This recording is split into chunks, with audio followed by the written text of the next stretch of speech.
بسم اللہ الرحمن الرحیم نحمدہ ونصلی علی رسول الکریم اما بعد قال رب اشرح لی صدری ویسر لی امری واحلل عقدۃ من لسانی یفقہوا قولی اللہم انی اسألک علما نافعا وعملا متقبلا ورزقا طیبا اللہم فقہنا فی الدین۔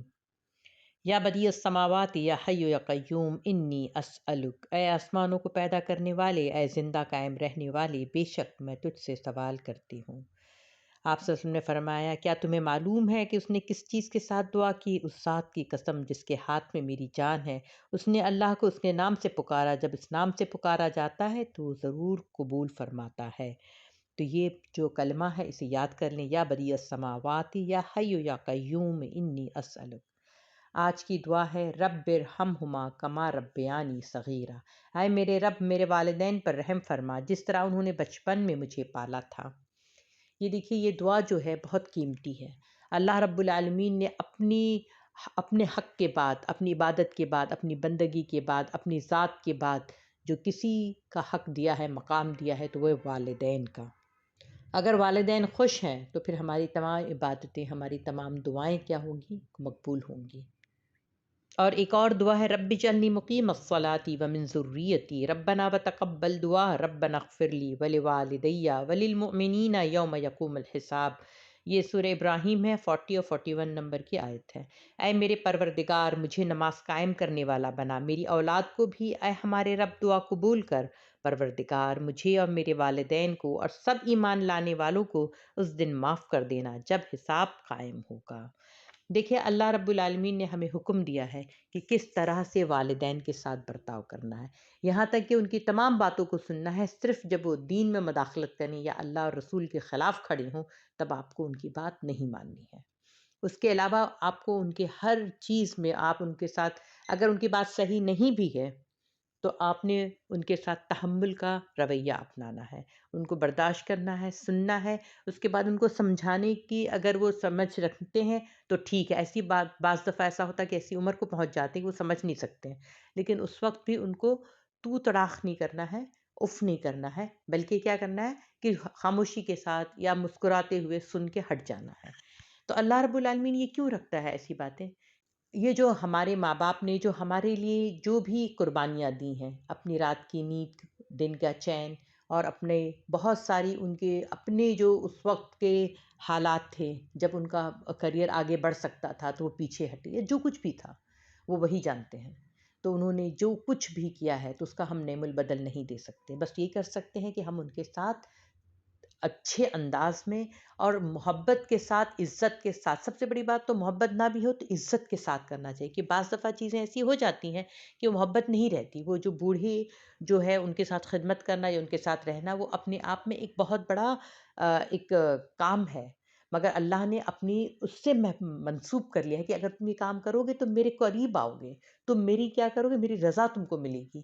اس وجہ سے اللہ نے رکھ دیا ہے تاکہ ہم یہ کام کو آسانی سے کر سکیں۔ ورنہ آج دیکھیں، آج ہم نے جیسے کل لیا تھا دعا کہ رب زدنی علما، آج علم ہر جگہ پھیلا ہوا ہے، لیکن آپ دیکھیں ویسٹرن کلچر میں کیا ہو رہا ہے کہ بوڑھے والدین کو کہاں پھینکا جا رہا ہے؟ اولڈ ایج ہوم میں۔ اور یہ بہت جلدی ہمارے معاشرے میں بھی آ جائے گا کہ جس طرح سے ہم دوڑ و دھوپ میں لگے ہوئے دنیا بنانے میں، کہ ہم ایک دن یہاں پہ بھی یہ چلن عام ہو جائے گی۔ ویسے بھی ہم نے دیکھا ہے کہ جو نان مسلم ہمارے ساتھ یہاں انڈیا میں رہ رہے ہیں تو ان کے وردھا آشرم ہوتے ہیں، یہاں پہ بوڑھے لوگوں کو، بوڑھے ماں باپ کو آشرم میں چھوڑ دیا جاتا ہے۔ اب مسلم سماج تھوڑا سا بچا ہوا ہے، وہ لے دے کے چل رہا ہے، لیکن وہاں پہ بھی بہت زیادہ علم نہیں ہونے کی وجہ سے وہ بیزاری اور پریشانیاں بڑھ رہی ہیں۔ اللہ تعالیٰ نے ہمیں جب بات بتائی کہ والدین کی کتنی خدمت کرنا ہے، تو دیکھیے اس واقعے سے آپ کی آنکھ کھل جائے گی کہ اویس کرنی رحم اللہ، ان کے بارے میں آپ جانیے۔ یہ اویس جو ہے وہ کرن سے تعلق رکھتے تھے، اس لیے ان کو اویس کرنی کہا گیا ہے۔ اور یمن کا ایک وہ جگہ تھی جہاں سے کرن تھا، اور وہاں کے کرنی لوگ کوفہ میں بھی تھوڑے سے آباد تھے۔ تو عمر رضی اللہ تعالیٰ عنہ جو ہیں وہ اس بات کو جانتے تھے، اور اویس کرنی رحم اللہ کے لیے جو بھی احادیث ہمیں ملتی ہیں، 3 احادیث ہیں بخاری اور مسلم میں ملا کے، اور تینوں عمر فاروق رضی اللہ تعالیٰ عنہ سے منسوب ہے، ان سے ہی منسوب ہے، ان سے ہی روایت ہے، انہوں نے روایت کی ہے۔ اور جب کوئی کوفہ سے آتا یا یمن سے آتا تو آپ ضرور ان سے خاص ملاقات کرتے ہیں۔ تو لوگ کب آتے تھے؟ لوگ حج کے ٹائم پر آتے تھے۔ تو ایک کوفہ سے ایک وفد آیا، اس میں ایک شخص تھا، ایسا بھی تھا جو اویس کرنی کا مذاق اڑایا کرتا تھا۔ یہ وفد جب آیا تو عمر رضی اللہ تعالیٰ عنہ جو ہے کیا کرتے تھے، کوفہ والوں سے ضرور ملتے تھے، اور وہاں پہ امیر المومنین نے ان کو جو ملاقات کا شرف حاصل ہوا، اور انہوں نے کہا کہ کیا کوئی ہے جو اویس کرنی کے قبیلے سے آیا ہے؟ تو وہ کہتے ہیں ہاں میں جانتا ہوں۔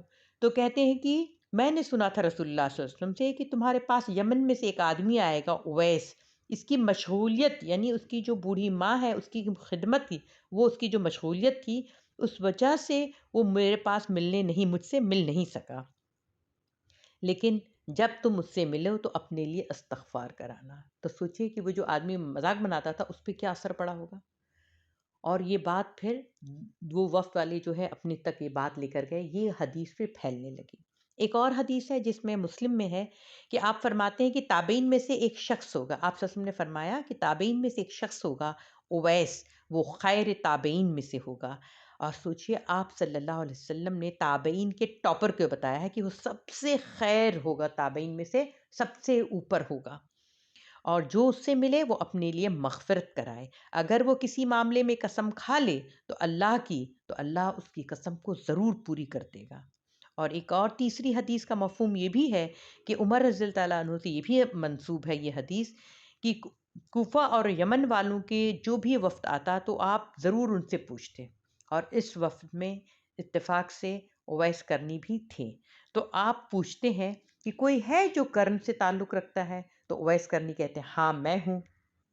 تو فرماتے ہیں کیا تم اویس ہو؟ تو کہتے ہیں ہاں۔ تو قبیلے کرن سے ہو؟ تو کہتے ہیں ہاں۔ تو تمہاری ماں جس کی مشغولیت کی وجہ سے تم نبی صلی اللہ علیہ وسلم کے پاس نہیں آ سکے؟ تو کہا ہاں۔ تو آپ نے فرمایا جو شخص تم سے ملے تو وہ اپنے لیے مغفرت کی دعا کروائے۔ اور اویس کرنی جب یہ سنے تو ایک دم جیسے کہتے ہیں شاکڈ ہو جاتے ہیں کہ امیر المومنین جن سے مدینے میں لوگ ڈرتے ہیں، سوچو شیطان بھاگ جاتا، یہ مقام ہے عمر فاروق رضی اللہ تعالیٰ عنہ کا، اور وہ کہتے تم میرے لیے دعا کرو، تو وہ سک پکا جاتے ہیں ایک دم۔ تو پھر کہتے ہیں کہ مجھے نبی کا حکم تھا کہ میں تم سے اپنے لیے دعائے مغفرت کرواؤں۔ تو پھر انہوں نے دعا کی۔ جب دعا کر چکے تو عمر رضی اللہ تعالیٰ عنہ کہتے ہیں کہ اویس ایسا نہیں کہ میں کوفے کے گورنر کو خط نہ لکھ دوں کہ وہ تمہارا ذرا خیال رکھا کرے؟ تو وہ فرماتے ہیں یا امیر المومنین مجھے اس کی حاجت نہیں ہے، مجھے تو سادہ اور عام لوگ پسند ہے، اور میں اسی طرح سادگی والی زندگی گزارتا ہوں۔ اب سوچیں اس وقت ہم ہوتے تو ہم کیا بولتے ہیں؟ اور یہ اپنی خواہش اور دنیا پرستی اس سے کس قدر دور ہیں۔ تو اس طرح سے کیا ہوا کہ اویس رحیم اللہ جو ہے اب کرن واپس آئے۔ وہاں پر جب آئے تو دیکھا کہ ایک شخص آیا، اس نے وفد میں تھا اور عمر رضی اللہ تعالیٰ عنہ سے ملاقات ہوئی تھی اور اس نے یہ حدیث سنی تھی، تو وہ پوچھتا ہے کہ اویس کرنی کہاں ہے؟ تو بتایا کہ میں ہوں۔ کہہ رہے کہ تم آپ کی والدہ کی وجہ سے آپ نہیں جا سکے تھے، آپ صلی اللہ علیہ وسلم سے نہیں مل سکے تھے؟ تو کہہ رہے ہاں۔ تو کہہ رہے بس میرے لیے آپ مغفرت کی دعا کریے۔ تو کہہ رہے کیا تم حج کر کے آئے ہو؟ تو کہہ رہے کہ ہاں۔ کہہ رہے امیر المومنین سے یہ حدیث سنی ہے؟ تو کہہ رہا ہاں۔ تو کہہ رہے تم اتنے مبارک جگہ سے آ رہے ہو، تم میرے لیے دعا کرو۔ تو کہہ رہے نہیں، یہ حدیث ہے کہ جو آپ سے ملے اپنے لیے مغفرت کی دعا کروائے۔ تو سوچئے اب یہ بات جنگل کی آگ کی طرح پھیلنا شروع ہو گئے۔ اب لوگ، بڑے بڑے لوگ، معزز لوگ، مالدار لوگ، سارے لوگ آ کے اویس رحم اللہ کے گھر پہ کھڑے ہیں، لائن لگا کر کھڑے ہیں کہ ہمارے لیے مغفرت کی دعا کریں۔ انہوں نے جب یہ دیکھا تو ان کو یہ اچھا نہیں لگا، اور وہ ایک رات چھپ چھپا کر بھاگ گئے اور سادگی والی اور اکیلے پن کی زندگی گزارنے لگے، کیونکہ وہ کیا تھے، صحیح معنوں میں اپنا مقام کو پہچانتے تھے، دنیا کو جانتے تھے کہ یہ کتنی ادنا ہے۔ تو اس سے یہ پتہ چلتا ہے، یہ اویس کرنی رحم اللہ کی اس قصے سے ہمیں پتہ چلتا ہے کہ جو ان کا اتنا مقام بڑا ہے کہ امیر المومنین عمر رضی اللہ عنہ اپنے لیے دعا کروا رہے ہیں۔ اللہ کے رسول نے ان سے کہا کہ یہ خیر تابعین میں سے ہوگا۔ تو اللہ کسی کے کام کو، کسی کے چھوٹی سی قربانی کو ضائع نہیں ہونے دیتا ہے۔ آپ یقین رکھیں، آپ جو بھی کچھ کریں گے آپ آخرت میں ضرور پائیں گے۔ تو اس لیے یہ دعا جو ہے بہت زیادہ مانگیے، اور دل سے یہ سوچیے کہ آپ اپنے ماں باپ کو کیسے خوش کر سکتے ہیں، کہ ماں باپ کو خوش کرنا بھی نہایت آسان ہوتا ہے۔ اور جو آخری والی دعا میں نے پڑھی تھی کہ اے میرے پروردگار مجھے نماز قائم کرنے والا بنا اور میری اولاد کو بھی، تو جب ہم یہ دعا مانگتے ہیں تو انشاءاللہ ہماری اولاد بھی ایسی ہوگی کہ جو ہمارے لیے صدقہ جاریہ بنے۔ اور پروردگار مجھے اور میرے والدین کو اور سب ایمان لانے والوں کو اس دن معاف کرنا جب حساب قائم ہوگا۔ تو ہم اپنے والدین کے لیے اور تمام ایمان لانے والوں کے لیے جب دعا کرتے ہیں تو اللہ ہمارے دل سے بغض اور اس سب کو نکال دیتا ہے، اور ہم اپنے ماں باپ کی درجات کی بلندی کی دعا کرنی چاہیے۔